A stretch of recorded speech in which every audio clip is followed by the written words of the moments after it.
reka munyemerere amakuru y'uyu munsi tuyatangirire ku inkuru iri kuvugwa kuri kudeta yaribaye Kinshasa yari igiye gukuraho Chilombo Felix Tshisekedi, ariko iyo kudeta ikaba yaburijwemo mu iki gitondo cyo kuri uyu wa kane, aho kudeta yatangiye mu ijoro ryakeye, ariko ubu ngubu igisirikare cya Kongo cyangwa se ubutasi bwa Kongo rero bukaba bwamaze kuburizwamo iyo kudeta, ndetse n'abari bayiteguye n'abagenzi babo bose bakaba bamaze gufatwa, bakaba bafungiwe i Kinshasa. Ni kudeta rero ivugwa ko yari yateguwe yo gukuraho Chilombo Tshisekedi, ariko rero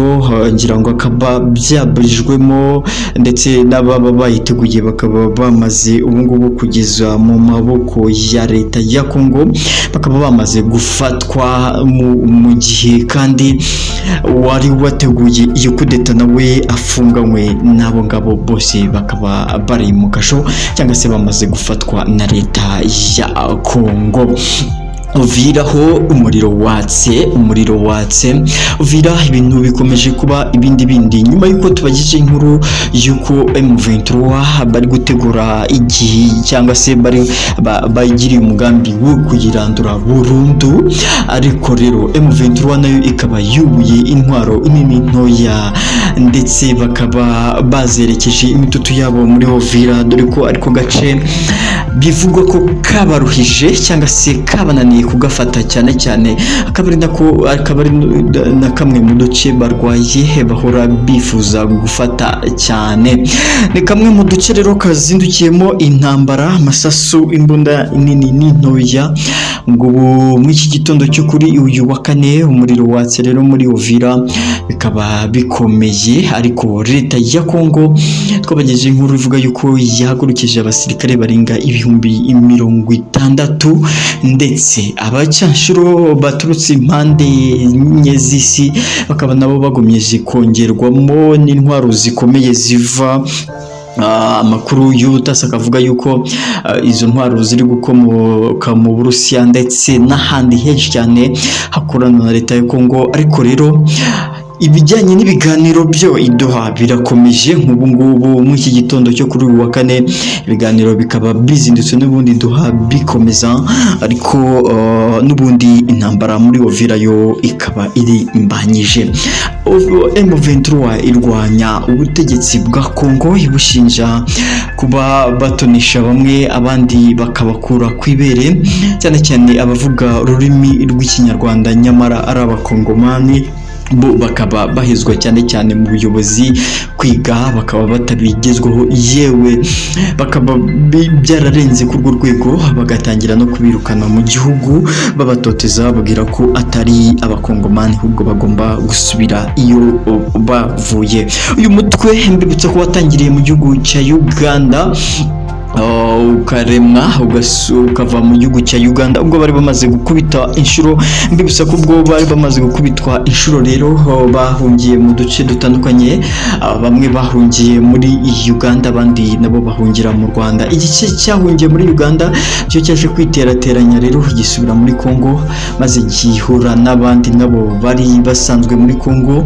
bariyunga bakora cyo bise M23. Nyuma yuko bafashe Goma baje guhindura izina M23 rero bahita bayita AFC M23 cyangwa se Alliance Fleuve Congo 23. Ibyo rero kandi byaje gushyirwaho, bashinga ishyaka ryabo, ndetse batangira no gushyiraho ubuyobozi mu bice bafashe cyane ikiri Goma ndetse na Bukavu. Ariko rero intambara y'agace ka Uvira yabaye intambara ikomeye kugeza na n'ubu, ubwo ako gace kananiye gufatwa bitewe n'uko ngo ari agace kegereye Burundi, kandi bikaba bigaragara yuko baramutse bagafashe cyangwa se byakomeje kuvugwa kenshi ko baramutse bafashe aka gace ka Uvira, umuyobozi cyangwa se perezida w'igihugu cy'u Burundi nawe atifuza ko ako gace gafatwa bitewe n'uko ngo karamutse gafashwe nawe ngo ashobora guhita aterwa kudeta, cyane cyane ko hari abarundi benshi ubu ngubu bakomeje kugenda bakora amashyaka mu duce dutandukanye, cyane cyane abari hanze y'u Rwanda, ariko bakaba rero bakomeje kugenda bavuga ko rero nabo bifuza yuko ubuyobozi bw'u Burundi nabwo bwavaho. Akaba ari niyo mpamvu Perezida Neva, perezida w'igihugu cy'u Burundi, nawe ashyiramo imbaraga kugira ngo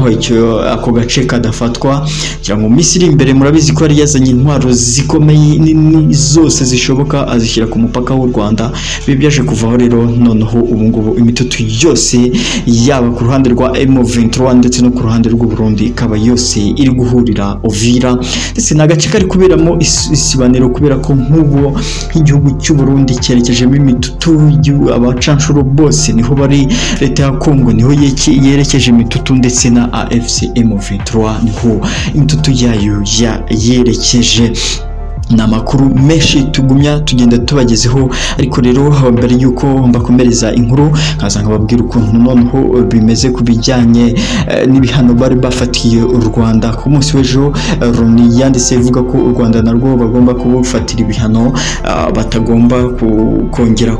kumorerwa cyangwa se kwemererwa kugura intwaro, dore ko babashinze icyaha cy'uko ngo bagura intwaro maze bakazihereza AFC M23, bityo rero bakaba barabakuriyeho ngo kuba bakwemererwa kongera kugura intwaro mu gihugu icyo ari cyo cyose, cyangwa se ku masoko iyo ari yo yose acuruza intwaro ku isi hose. Iyo ni raporo rero Loni yasohoye ku munsi w'ejo, ariko mbere y'uko nyibagezeho ndagira ngo mbanze nkwibutse ko Colonel Nanga cyangwa se umuvugizi wa AFC cyangwa se umuyobozi wa Alliance Fleuve Congo, nawe umunsi w'ejo yari yarakaye yandika kuri Twitter ye avuga yuko urugamba barwiteguye kandi tugomba gushyira intwaro hasi. Leta ya Kongo nayo ikaba itifuza ko uyu mutwe bakorana ibiganiro, nubwo babirimo ngo bikaba ari kuyobyura, ari kugira ngo bagumye barase uyu mutwe wa AFC M23.